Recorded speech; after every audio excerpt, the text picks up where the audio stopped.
Okay sir, thank you, sure.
Yeah.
Apulia लाजा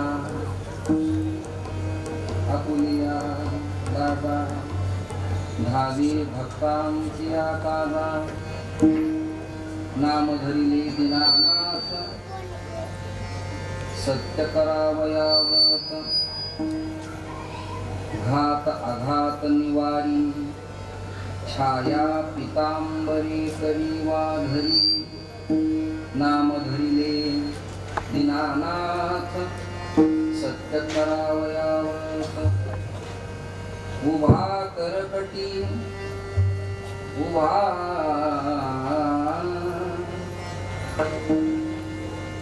उभा उभा करकटी तुका म्हणे यादसाठी नाम धरिले दीनानाथ सत्य करावया व्रत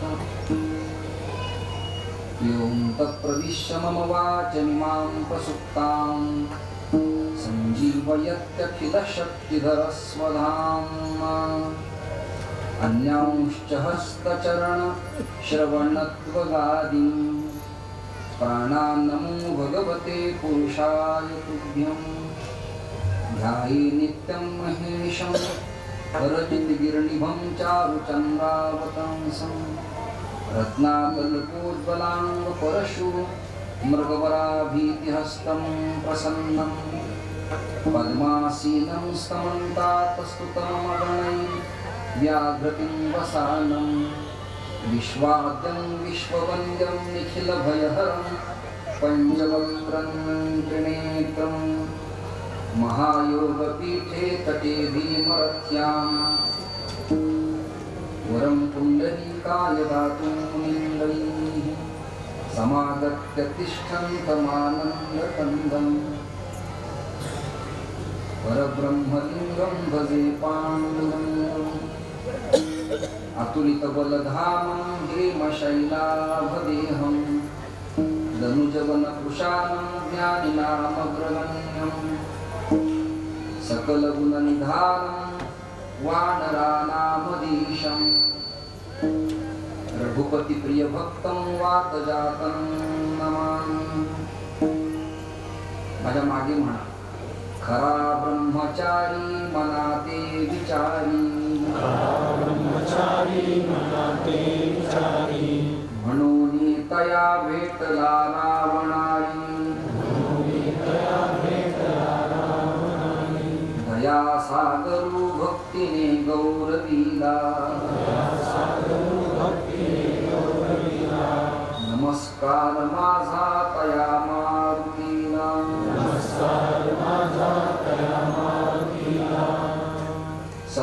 सदाशिवसमारंभां शंकराचार्यमध्यमाम् अस्मदाचार्यपर्यन्तां वन्दे गुरुपरम्परां शंकरं शंकराचार्यं केशवं बादरायणं सूत्रभास्यकृतौ वन्दे भगवन्तौ पुनः पुनः सद्गुरुं सच्चिदानन्दं केवलं करुणाकरं ज्ञानयोगेश्वरं वन्दे ज्ञानदेवं पुनः पुनः प्रतिष्ठानगोदावरीचा निवासी असा भक्त जो आवडे श्रीहरीसी तया आठविता थोर आल्हाद चित्ता नमस्कार माझा सद्गुरु एकनाथा तुका हा तुका वापर ब्रह्मरूपी तुकिता तुका पावला सस्वरूपी तुका स्वामी हे नाम वाचे सिगाता बहुसा निळा पावलावर महाता।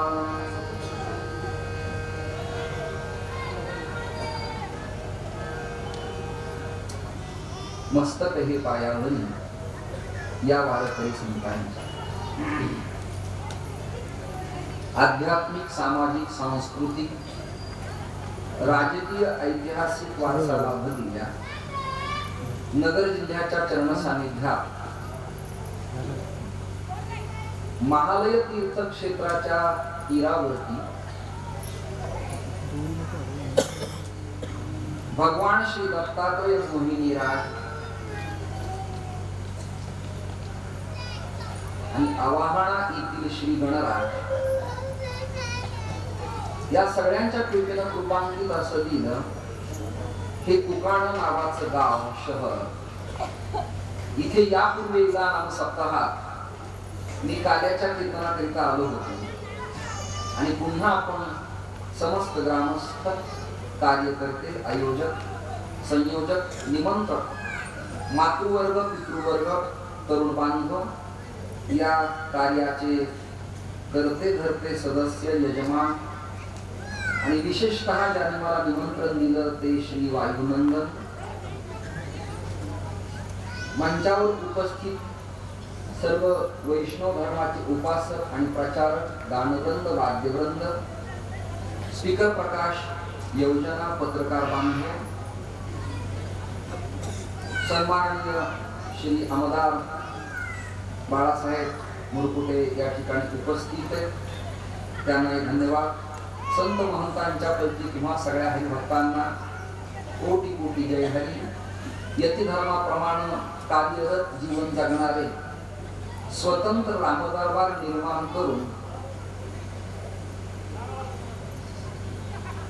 भगवान उमापती महादेवाची सेवा करणारे महंत सुनीलगिरीजी महाराज, दोन्ही पखावज वादक, उत्तम गवई, चित्रीकरण करणारे बांधव, या भागातील स्थानिक वाहिन्याचे लोक, या सगळ्यांना कोटी कोटी धन्यवाद.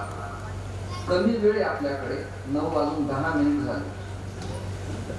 कमी वेळेत अधिक चिंतन सांगायचा प्रयास मी तुमच्या समोर करणार. 2 दिवस झाले श्री गणेश महाराज आपण भेंडा या तीर्थक्षेत्रात नागेबाबांच्या प्रांगणात कीर्तन सेवेकरिता मला आणलं होतं. मंडप खूप छान, ऐकणारे पण उत्तम आहे, प्रांगण उत्तम सजवलेलं, मंच, देखणी रांगोळी, सुवासिनी, कुमारी, मातृवर्ग, स्त्रिया, पुरुष बांधव, त्रिदिनात्मक हा सोहळा आपण ठेवलाय. आणि त्याचं कारण आहे भगवान उमापती महादेवाचा जो अवतार, महारुद्र अवतार, हा सूर्यवंशी अनादिनाथ दीन तारावयास, त्याला शांत करा कुणाचे. भगवान उमापती महादेवाचा अवतार, यात वीरभद्राचा समावेश आहे, यात मल्हारी मार्तंड खंडेरायाचा समावेश आहे, याच अवतारात भैरवनाथाचा समावेश आहे, याच अवतारात कालभैरवाला काशी तीर्थक्षेत्रात विशेष महत्व आहे. आणि याच अवतार मीमांसेचं वर्णन करत असताना शिवसाहित्य, लालित्य, सिद्धांत आणि पुराण पाहत असताना उत्तम शिवतत्व बरोबर घेऊन येऊन ज्ञान भक्ती वैराग्याचं काम करून आपल्या कार्यानं संतांना, देवाला, ऋषीला प्रेरित करणारं एक दैवत, आणि त्या दैवताचं नाव आहे ज्यांनी नैष्ठिक ब्रह्मचर्य पाळलं, धर्मानुकूलीन जीवन जगलं आणि चिरंजीवाच्या यादीत ज्यांचं नाव परिपक्व सिद्ध करण्यात आलं, त्यात अश्वत्थामा, बलिव्यासो, हनुमांश्च विभीषणः, कृपः परशुरामश्च सप्तैतेश चिरंजीविनः. 7 चिरंजीव आहे. देवांनाही यावं लागतं, देवांनाही जावं लागतं, संतांनाही यावं लागतं, संतांनाही जावं लागतं, जीवालाही यावं लागतं, जीवालाही जावं लागतं. श्री ज्ञानोबा हा विचार मांडत असताना ओवी लिहितात, उपजे ते नासे, नासिले ते पुनरपिदिसे, हे घटिका यंत्र जैसे परिभ्रमेगा. आमच्या काळात आम्ही अध्ययनाला आळंदीला असायचो तेव्हा याच महालय तीर्थक्षेत्रात वास्तव्य करणारे, ज्ञानोबराच्या सेलेची, शिवलिंगाची उपासना करणारे, ज्ञानेश्वरीचे गाढे अभ्यासक, उपासक, वैकुंठवासी गुरुवर्य श्री तांबे बाबा असायचे. आणि ते परीक्षेला आले की आमच्या अंगाचा थरकाप सुटत असायचा. मुखावरती जिभेवरती ज्ञानेश्वरी खेळत असायची, सरस्वतीचं वास्तव्य सदैव असायचं, वाणीला माधुर्य असायचं आणि विवेक वैराग्याची जोड त्यांच्या जीवनात सदैव बरोबर असायची. मी 7-7 दिवस नेवास्यात राम मंदिरात कीर्तन करायचं. ज्यांच्या मार्गदर्शनाने हा सोहळा संपन्न होतो ते गुरुवर्य दत्तपीठाचे पीठाधीश्वर आणि परमहंस परिव्राजक किसनगिरी बाबांचे उत्तराधिकारी, विदर्भ देशीतील शरीर आणि पश्चिम महाराष्ट्रातला कार्यानुभव जोग महाराज संस्थेचे माजी विद्यार्थी आणि विठ्ठल रुक्मिणी संस्थांचे विद्यमान पदाधिकारी, अशा सर्व पदांना अलंकृत असलेल्या माझे गुरुजी शंकराचार्य त्यांच्याकडे प्रति चातुर्मासाला थांबत असत आणि मी तिथे येत असायचो, जात असायचो, अजूनही येतो आणि जातो. ते भास्करगिरी महाराज तेव्हा येत असत. तेव्हा पिलूभाई गुजराती संवादिनी वाजवायचे. संवादिनी म्हणजे पेटी, हार्मोनियम, तबला वाजवायचे एक सदस्य. आणि मग धोंगडे गुरुजी तेव्हा नेवास्यात असायचे, शास्त्री गुरुजी असायचे. आणि त्या काळात मी हरिकीर्तनाकरिता 7-7 दिवस महालय तीर्थ क्षेत्रात मोहिनी राजाच्या चरण सानिध्यात राम मंदिरात येत असायचे. कोकाण गाव समृद्ध, धनकनक संपन्न, जरा मराठी सांगतो, ऐश्वर्य संपन्न हे गाव. मी आता ज्या महालात, ज्या वाड्यात, ज्या निवासात गेलो तो देशमुखी थाट, उत्तम प्रांगण, उत्तम आसन व्यवस्था आणि प्रेम समर्पण. तिथे एक व्यक्ती भेटली. आमदार साहेबांनी मला परिचय करून दिला. रामानंद तीर्थ स्वामींच्या कृपेने कृपांकित अंबेजोगाईच्या पवित्र भूमीत त्यांनी त्या काळात अध्यापनाचं काम केलं. अशा बुजुर्ग बाळासाहेब भारतांचं आवडतं गाव, कुशल मार्गदर्शक स्थान असलेली ही पवित्र भूमी. काशीला महत्व आहे, पैठणलाही महत्व आहे, श्री महाराज त्र्यंबकेश्वरलाही महत्व आहे, आळंदी देहूलाही महत्व आहे. परवा भेंड्यातही हेच बोललो आणि आत्ताही तेच सांगतो. तुम्ही सगळे टाळ्या देण्याकरता सावध आणि जागे जिवंत राहा. सगळीकडे संतांची स्थान आहेत, पीठ आहेत, मठ आहेत, मंदिर आहेत, संजीवन समाधी आहेत. पण भारतीय सारस्वतांना वेड लावणार, भारतीय तत्ववेत्या रसिकांना ध्येयप्रत सोडणार, कवी मनाला गवसणी घालणार, तत्ववेत्यांना चिरस्थिर करणार, पंडितांना लाळ घोटायला लावणार कैवल्य चक्रवर्ती संत सम्राट ज्ञानेश्वर महाराजांनी केलेलं वाङ्मयीन लेणं आणि त्या वाङ्मयीन लेण्या सारस्वताचं जगातलं आद्य विद्यापीठ भारतीय संप्रदायाचं कुठलं असेल तर ते नेवासा महालयात मिळतात. या परवरेच्या पात्रात मृत झालेल्या थावरे कुळातल्या सच्चिदानंद बाबाला पुन्हा उठवण्याची क्रांती मला वाटतं ही डार्विनला करता आली. ती कॉस्मादी दादा करू शकत नाही, लुसिफस सॉक्रेटिस करू शकत नाही, कोणी न्यूटन हा प्रयोग करू शकत नाही. अघटित घटना पटेसी माया, काही शक्यातलं शक्य, काही अशक्यातलं शक्य, काही शक्य अशक्यातलं शक्य, असं करण्याचं काम संत सम्राट कैवल्य चक्रवर्ती महारावांचे राव, योग्यांची माऊली आणि ज्ञानियाचे राजे, सकल संतांचे शिरोमणी ज्ञानदेव वैष्णव मोठा मी नामदेवराय सावता महाराज भेंडा गावी कीर्तनात मांडलेले. हा आजचा स्वतंत्र विषय. तिथलं चिंतन इथे येऊ देणार नाही, इथला विषय तिथे जाऊ देणार नाही. तिकडचं बिल वेगळं, इकडचं बिल वेगळं, तिकडचे श्रोते वेगळे, इकडचे श्रोते वेगळे. इथला मंडप स्वतंत्र, इथलं सभा मंडप स्वतंत्र. त्या नागेबाबाच्या भूमीत मला काही हाय एनर्जी जाणवत, काही संप्रेक्षण मला होत होते, अंगाला कंप माझ्या सुटत होता. दंड समाधीला लावून अभिवादन करताना माझ्या डोळ्यात आसवांच्या धारा दाटल्या होत्या. असे पवित्र स्थान तुमच्या भागात असताना तुम्ही डरमुरून जाण्याचं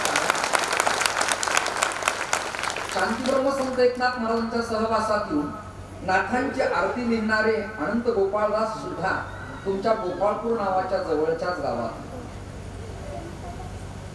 जगातल्या सगळ्या वैष्णवांना अद्वैत वेदांताच्या सिद्धांताचं आणि भक्तीपुरत्या कल्पित द्वैताचं भान राहावं एवढं ज्ञान ज्या भूमीत उदयाला आलं ते पात्र परवरेच.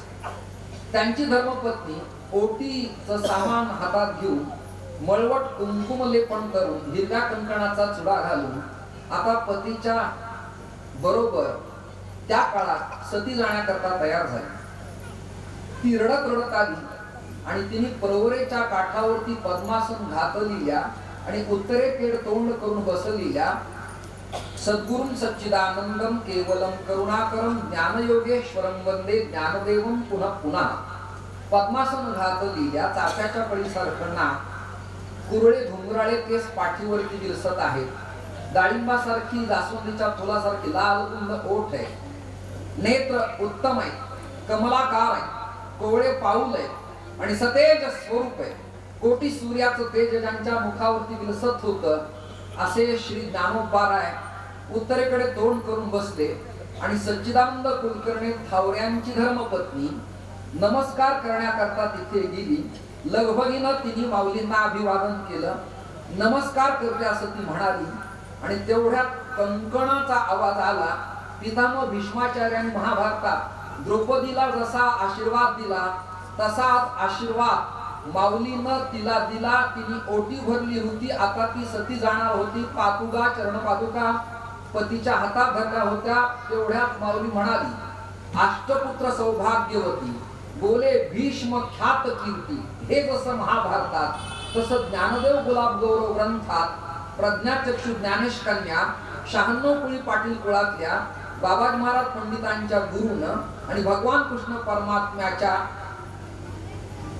पत्नीनं ज्ञानोबराच्या कन्येनं म्हणजे गुलाबराव महाराजांना मधुराद्वैताचार्य त्यांनी वर्णन असं केलं, अष्टपुत्र सौभाग्यवती बोले ज्ञानेश ख्यात कीर्ती एरू म्हणे सच्चिदानंद सती दर्शनालागी पातले.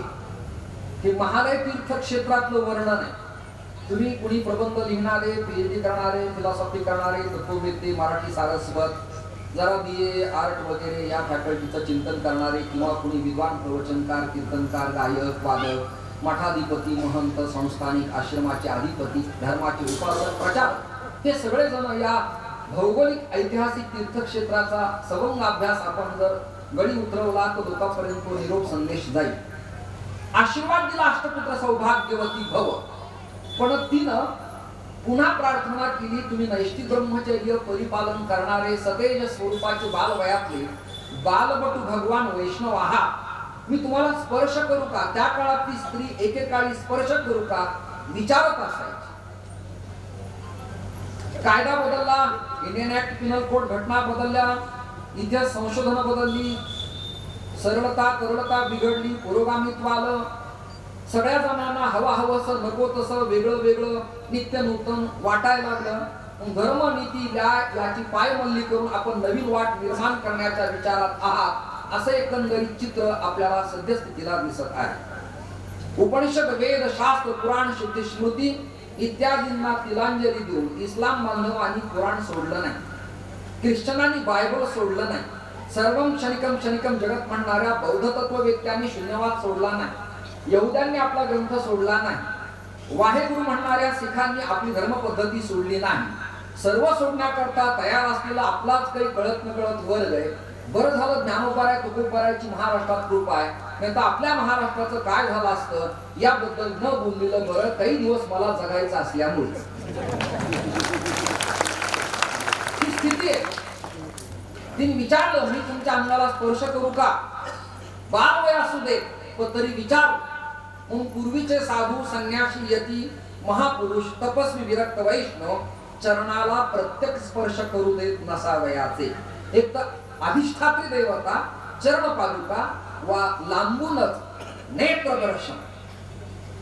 कासवी जशी आपल्या पिलांना न पाजता कृपा कटाक्षानं न्याहाळते, तसं साधन चतुष्टय संपन्न श्रीमंतीनं अधिकारी पुरुष असलेल्या संतांनं केवळ शिष्यावरती अनुकंपा करावी आणि आपल्या तरकमलातनं ऊर्जा द्यावी असा त्याचा एकेकाळी योगसिद्धीत अर्थ असावयाचा. हेही दडलिलं, अडकलेलं सूक्त विज्ञान आहे. याच्या जाणीवा तुम्हाला असल्या पाहिजे. मी हात लावू का? माऊलीने अर्धोन्मिलित डोळे उघडले. भगवान कृष्णाबरोबर सवंगडी माखन मिश्री खाण्याकरता त्या सवण्यातनं खिडकीतनं जात होते आणि अर्धे डोळे उघडले होते. तद्वत माऊलीनं अर्धोन्मिलित डोळे उघडले. परिणाम त्यांच्या नजरेला ती स्त्री दिसली आणि चित्र असं दिसलं की त्या आता सती जाणार. त्यांनी विचारलं, आई आपण हा वेश धारण करून आता काय करणार आहात? तिने उत्तर दिलं, माझे पती सच्चिदानंद निवर्तले, खरसले, गुजरले, वारले, वैकुंठवासी जाहले. ज्यांना जे शब्द अपेक्षित आहेत ते तुम्ही स्वीकारा. पर्यायी योजना मी तुमच्या समोर सगळ्यांच्या समोर देतो. निवर्तले, खरसले, गुजरले, वारले, वैकुंठवासी झाले वा कैलासवासी झाले. दुसरा शब्द ब्रह्मलीन झाले. तुम्हाला काही करता येत का पहा. ते म्हणाले, आश्चर्याचा घट काय, काय नाव म्हणाला? ती म्हणाली सच्चिदानंद. माऊली पुन्हा स्मित हास्य करतायत. हे सत पदानं युक्त, चिद पदानं युक्त आणि आनंद पदानं युक्त असलेल्याचा मृत्यू कधी होत नसतो. भागवत काढा, मंगलाचरण पहा. सच्चिदानंद रूपाय विश्वोत्पत्त्यादिहेतवे तापत्रय विनाशाय श्रीकृष्णाय वयं नमः. विठ्ठलाबद्दल हे सत्यतू सत्यतू सत्यतू विठ्ठला. दुसरं प्रमाण आनंद अद्वय नित्य निरामय जे का निजध्येय योगी यांचे. आनंद पदानं युक्त, सत पदानं युक्त आणि चित पदानं युक्त. या तीन पदानं युक्त असलेल्या पदार्थाचा जीवाचा नाश होत नसतो. तो अविनाशी असतो. जीवनाशी परब्रह्माविनाशी. आणि जीव हा परमात्म्याचा अंश असल्यामुळे ममय अंशो. उपनिषद सांगतो, ईशावास्यमिदं सर्वं यत्किंच जगत्यां जगत्तेन तेन भुंजीथा मा दुधः तस्य सिद्धं. मी सगळ्या अभ्यासकांच्या करता कीर्तन करतो. यापेक्षा खालच्या लेव्हलला मला येता येणार नाही.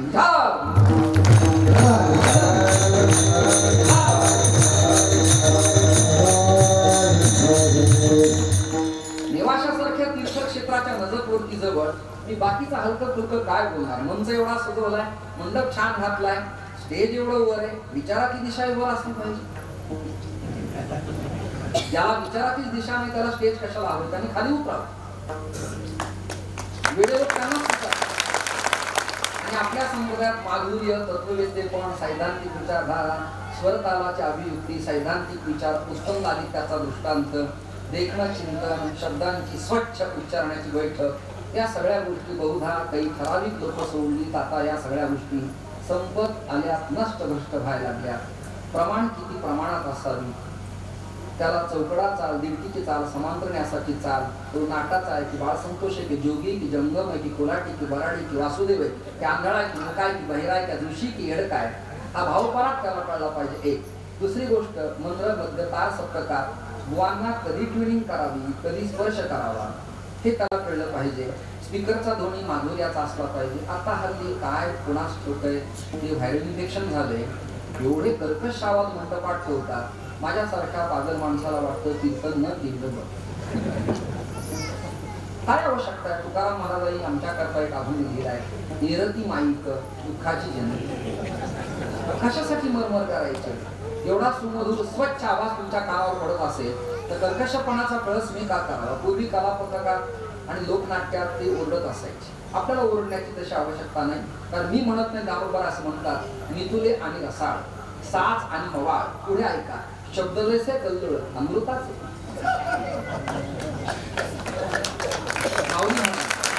हे मंडपात जे खरे ऐकणारे त्यांच्या टाळ्या वाजू शकतात, बाकीच्यांनी पंक्तीचा लाभ घ्या.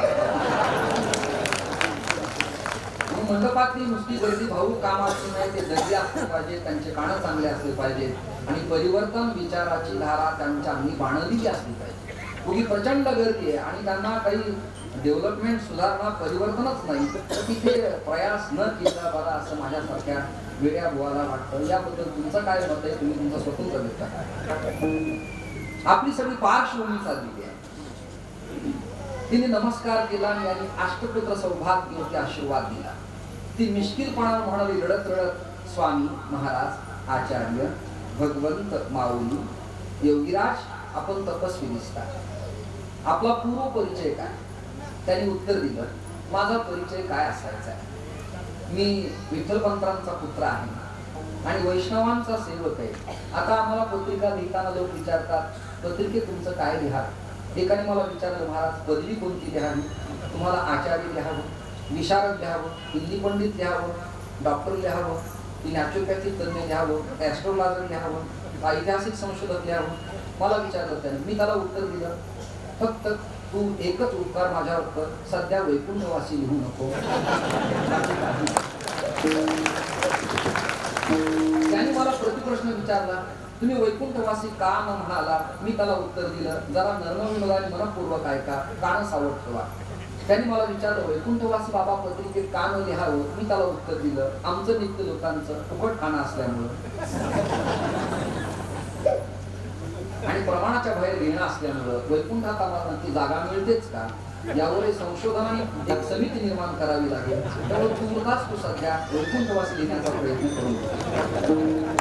जेव्हा आम्ही नरकात किंवा वैकुंठात पोहोचू तेव्हा तू संशोधन कर, प्रबंध लिही आणि मग पत्रिकेत कसं लिहायला सुरुवात.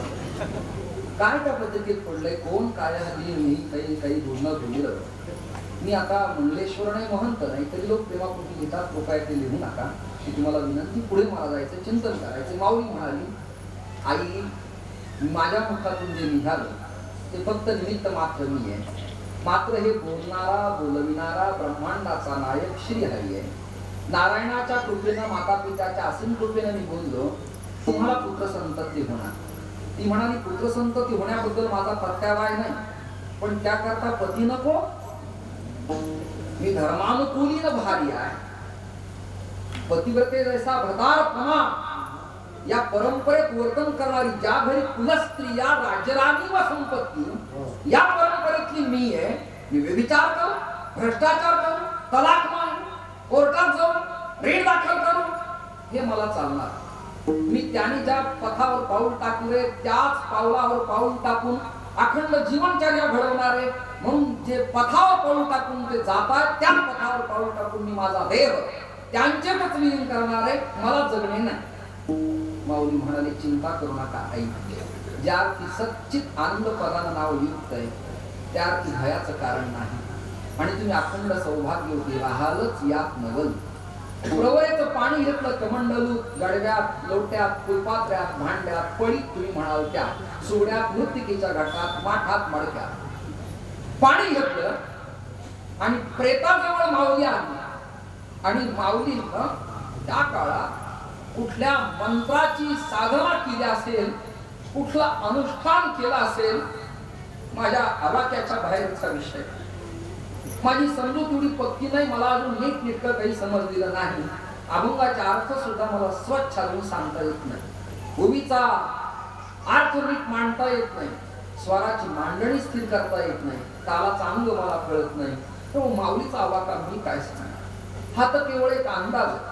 प्रवरेच्या पात्रातलं पाणी घेतलं आणि कुठल्या मंत्राने केलं ते त्यांनाच ठाऊक आहे. सिंचन केलं, मार्जन केलं, परिणाम प्रेत झालेले सच्चिदानंद बाबा ताडकीने उठले, आसवांच्या धराला आल्या आणि त्यांनी माऊलीच्या चरणाला साष्टांग दंडवत प्रणाम करून आलिंगन दिलं. हा संत विचाराचा, हा संत आचाराचा, संत धर्म प्रणालीचा विजय आहे. वंदन केलं. मी तुम्हाला चॅलेंज करतो, MSEB चे सप्लाई वायर मध्ये करंट वाहकता नसताना आपली उपकरण चालतील काय? जनरेटर मध्ये निर्माण होणार विद्युत वाहकत्व डिस्कनेक्ट केलं तर आपली प्रकाश योजना स्पीकर चालेल काय? बॅटरीचं वायर डिस्कनेक्ट केलं तर काय आपली गाडी सुखात चालेल? आर्मेचर काम करेल, बॅटरी चार्जिंग होईल, मोबाईलची पिन लावावी लागते, पुन्हा पुन्हा त्याला चार्ज करावं लागतं, त्यात ऊर्जा भरावी लागते. वायर नाही, कुठला संदेश नाही, ऑइल बदली नाही, ग्रीस नाही, शॉकअप नाही, विलायमेंट नाही, व्हील बॅलेन्सिंग नाही. स्पर्श करावा, भिंत चालावी, स्पर्श करावा आणि या पश्चाती सपश्चाती चक्षुष पश्चाती आग्निवेळे पूर्वहिताई वेदाच्या रुचा निर्बुद्ध रेड्याच्या मुखातून बाहेर पडावा, सदैव वैकुंठगमन व्हावं, संजीवन समाधी घ्यावी, जलाशयात देह समर्पण करावा. या अघटित घटना योग विज्ञान आणि या योग विज्ञानाच्या माध्यमातून स्पर्श केला प्रेताला आणि मेला उठून बसला. आपण त्याला कृत्रिम हवेवरती दवाखान्यात काही काळ ठेवू शकतो, पण दिलेली निसर्गाच्या श्वासाची हवा आणि पुनर्प्राण प्रतिष्ठा या गोष्टी विज्ञानाला अशक्य आहे. विज्ञान जिथे हात टेकवतो तिथे अध्यात्माचा उदय होतो. सच्चिदानंद बाबा उठले आणि मग मोहिनी राजाचं दर्शन घेतलं, अभिवादन केलं, श्री गुरूंना नमन केलं, शिवालयातल्या सेवेला पृष्ठभागाला पाठ लावली, लेखणी सिद्ध केली आणि सुरुवात झाली. ओम नमोजी आद्या वेद प्रतिपाद्या जय जय स्वसंवेद्या आत्मरूपा देवा तूच गणेश सकला तुमती प्रकाशू म्हणे निवृत्तदास अवधारी जोजी. आणि सांगतेचा पसायवनातला प्रकार पहा. एणेवरे ज्ञानदेवो सुखिया जाहला. सगुण ब्रह्मवाचक ओंकार जाचा तत्वज्ञानात्म पूर्ण जाहला. त्याची भावार्थ दीपिका पूर्ण जाहली.